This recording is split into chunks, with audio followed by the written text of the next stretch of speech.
Salut à tous et bienvenue dans cette deuxième vidéo du chapitre climatologie. Nous allons examiner les paramètres climatiques. Et commençons par voir en détail cette atmosphère qui entoure la Terre.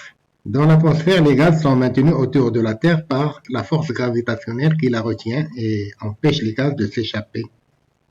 Cette atmosphère a une épaisseur qui fluctue entre 350 et 800 mètres, avec une moyenne de 600 km. Au-delà de cette hauteur, c'est l'exosphère. On y rencontre quelques rares ions d'hydrogène et d'hélium. L'atmosphère est divisée en 4 couches. La troposphère avec une moyenne d'épaisseur de 10 km, la stratosphère qui va jusqu'à 50 km, la mésosphère jusqu'à 85 km et la thermosphère qui peut aller jusqu'à 800 km. On note une variation de la pression et de la température. Nous avons une diminution de pression progressive de la surface du sol où la pression est 1000 hectopascales et elle diminue jusqu'à 10 puissance moins 6 hectopascales. La température au niveau du sol est de plus 15 degrés Celsius. Elle diminue jusqu'à moins 56 degrés Celsius à la sortie de la troposphère. Elle reste constante sur une quinzaine de kilomètres, puis elle augmente jusqu'à 0 degrés Celsius, puis elle diminue jusqu'à moins 90 degrés au passage mésosphère-thermosphère, puis elle augmente de nouveau jusqu'à la sortie de l'atmosphère. Dans la troposphère, nous avons la majorité des gaz. La moitié des masses de gaz de l'atmosphère est concentrée dans cette zone, dans la zone inférieure à 5 km. Ces gaz, à ce niveau-là, c'est-à-dire près du sol, ont une composition dans laquelle on note que l'azote, l'oxygène et l'argon constituent 99,93%. Vient le gaz carbonique ensuite avec 0,033%. Alors les autres gaz, on les mesure par des parties pour million. L'épaisseur de la troposphère varie de 8 km au niveau des pôles à 16 km au niveau de l'équateur. Cette épaisseur donc est liée à la rotation de la Terre autour d'elle-même qui fait gonfler l'atmosphère au niveau de l'équateur. Au milieu de la stratosphère, il y a une inversion de la température. On constate que la température qui était en diminution va devenir en augmentation. Cette inversion de l'évolution de la température est due à la présence d'ozone qui absorbe les ultraviolets, d'où le réchauffement de l'atmosphère. Donc la couche d'ozone, c'est une couche qui est très fine, elle se situe entre 25 et 40 km et elle absorbe les ultraviolets des rayons solaires. Cette absorption va réchauffer les gaz se trouvant à ce niveau-là, d'où l'augmentation de la température. Ensuite, nous avons une ionosphère. L'ionosphère, c'est une zone qui englobe la thermosphère et une partie de la mésosphère et dans laquelle arrivent les particules solaires chargées et qui constituent, qu'on observe sous forme d'aurore boréale. Donc les aurores boréales, c'est à ce niveau-là, au niveau de l'ionosphère, qu'ils se produisent. Les paramètres climatiques. Les paramètres climatiques sont le rayonnement solaire, la température, la pression, les précipitations et le vent. Ce sont donc les variations en intensité de ces paramètres qui vont contrôler les processus météorologiques sur la surface de la Terre. Le plus important de ces paramètres est le rayonnement solaire. Les rayons du soleil et l'énergie qu'ils émettent sont à l'origine de tous les autres paramètres climatiques. La quantité du flux d'énergie rayonnée par le soleil et les radiations solaires. Les radiations solaires qui arrivent sur l'atmosphère est d'environ 175 milliards de mégawatts, ce qui équivaut à 343 watts au mètre carré. Le pouvoir réflecteur des gaz de l'atmosphère va renvoyer et réfléchir 53 milliards, soit 103 watts au mètre carré, soit environ 30% de la quantité reçue. Les 240 watts au mètre carré restants seront absorbés par l'atmosphère et la Terre. La Terre émet son propre rayonnement. Il est infrarouge. Nous verrons plus loin les différents types de rayonnement du spectre électromagnétique. La Terre émet 390 watts au mètre carré des rayons infrarouges, dont 240 watts au mètre carré est renvoyé directement vers l'extérieur de l'atmosphère. Et le reste, c'est-à-dire 150 watts par mètre carré, est injecté dans l'atmosphère et permet de maintenir la température à la surface du sol à une moyenne de 15 degrés. Le bilan de ces échanges entre le système Terre, atmosphère et l'extérieur est nul. Donc si on fait une somme de ces différentes valeurs, on aura S plus R plus T égale à 0. Donc le bilan radiatif global est nul. Mais le bilan radiatif local est non nul. car on sait lorsqu'on a vu les zones climatiques que la région intertropicale présente un excédent d'énergie, ce qui dérive des climats chauds, alors que la région polaire présente un déficit d'énergie, ce qui donne des climats froids. Ce sont donc ces variations d'énergie reçues à la surface de la Terre qui vont provoquer les mouvements des matières fluides que sont l'eau des océans et l'air de l'atmosphère, et qui vont provoquer des courants de l'air et de l'eau, et qui vont permettre de redistribuer cette énergie sur la surface de la Terre, et par la même occasion provoquer des changements de température, de précipitation, de pression et des vents. Cause de la variabilité de la répartition de l'énergie à la surface de la Terre. Alors, facteur latitude, rotation de la Terre et inclinaison de l'axe. C'est le principal facteur responsable de la variation de la quantité de chaleur reçue localement par la surface de la Terre. La forme ronde de la Terre, la latitude, le fait de l'éloignement par rapport à l'équateur et par conséquent l'incidence des rayons solaires fait varier l'énergie reçue. La rotation de la Terre autour d'elle-même qui donne le jour et la nuit, l'inclinaison de l'axe de rotation de la Terre et sa rotation autour du Soleil, ce qui fait exposer chaque jour une face nouvelle de la Terre et fait varier les saisons. Tout ceci fait que ce facteur est le plus important dans la variation de l'énergie solaire reçue sur la surface de la Terre. À côté de ce facteur, d'autres ont des influences significatives. Le facteur surface du sol et son revêtement. Ce facteur a de nombreux paramètres qui agissent sur la chaleur reçue plus localement. L'albédo.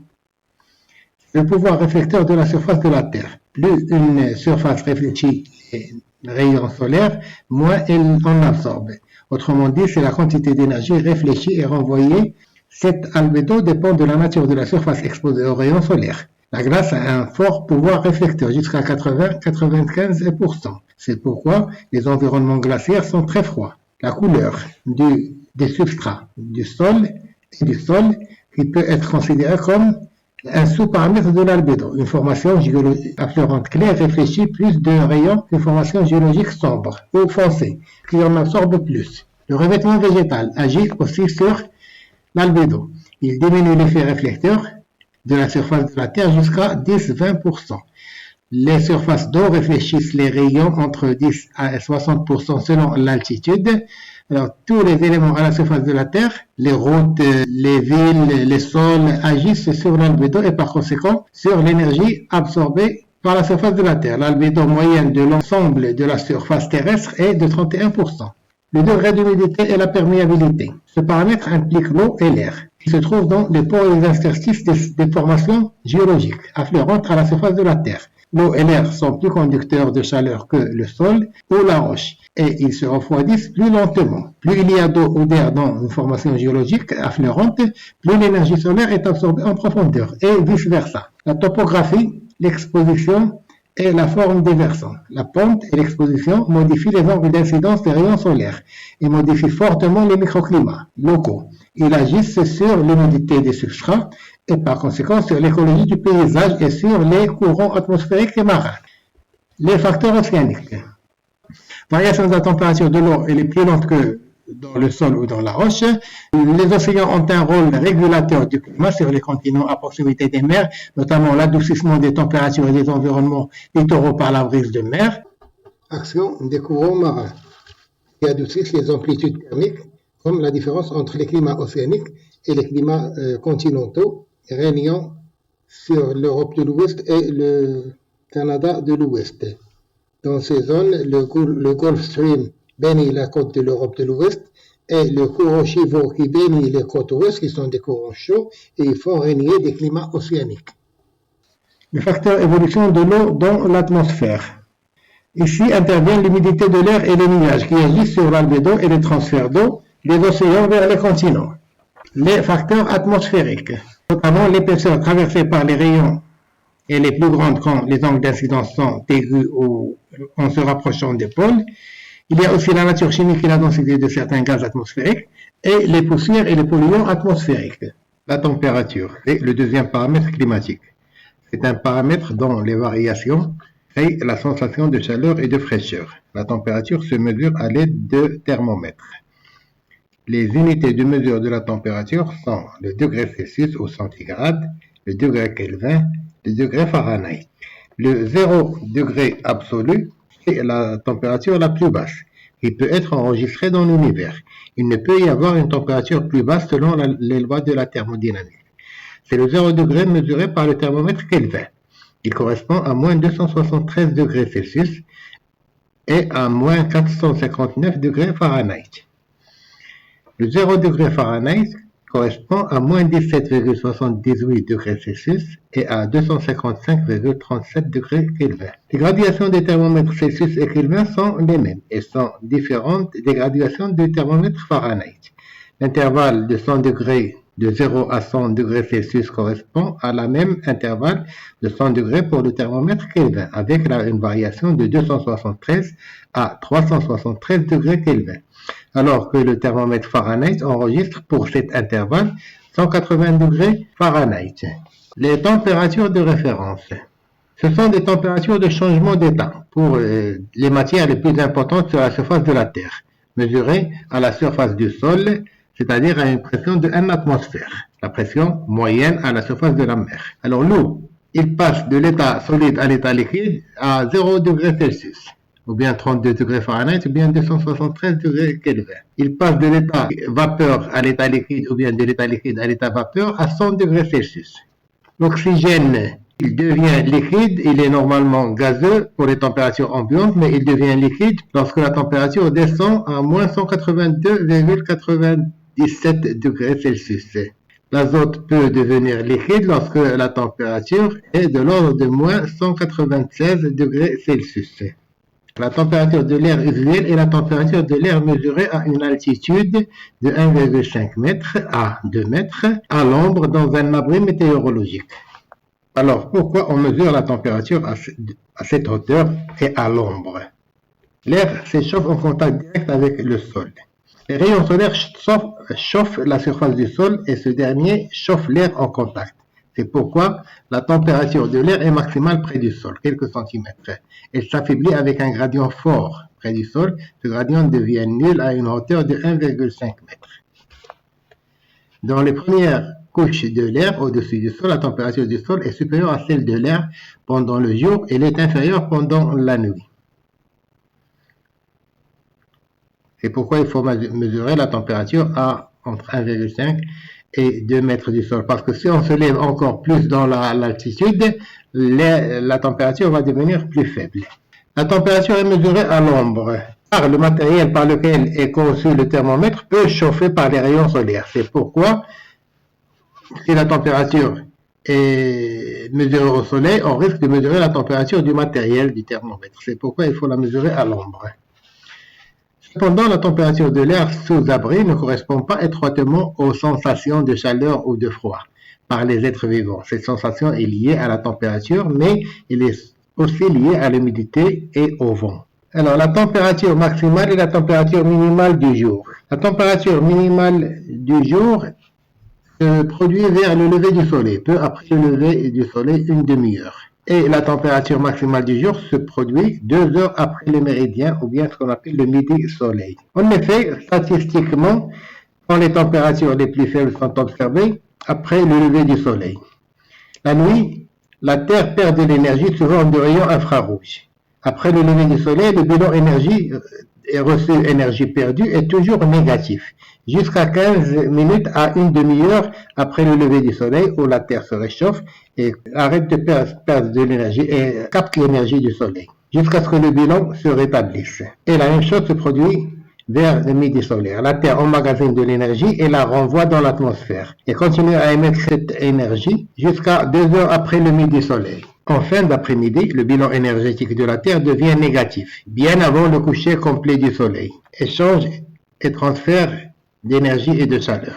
La chaleur est transportée, échangée par 3 mécanismes physiques distincts qui sont susceptibles de faire varier la température à un endroit et à un moment donné. Le rayonnement, la conduction et la convection. Le rayonnement solaire est composé d'un spectre électromagnétique de toute une gamme de rayonnements, depuis les rayons gamma jusqu'aux ondes radio, en passant par les rayons X, les ultraviolets, la lumière visible, les rayons infrarouges, les micro-ondes, Dans cette gamme de rayonnement, le rayon thermique, c'est-à-dire les rayons qui transportent la chaleur et augmentent la température, ont des longueurs d'onde qui varient entre 0,1 et 100 micromètres, c'est-à-dire une partie des ultraviolets, la lumière visible et une grande partie des infrarouges. Chaque corps ayant une température supérieure au zéro absolu, moins 273 degrés Celsius, émet des rayonnements infrarouges.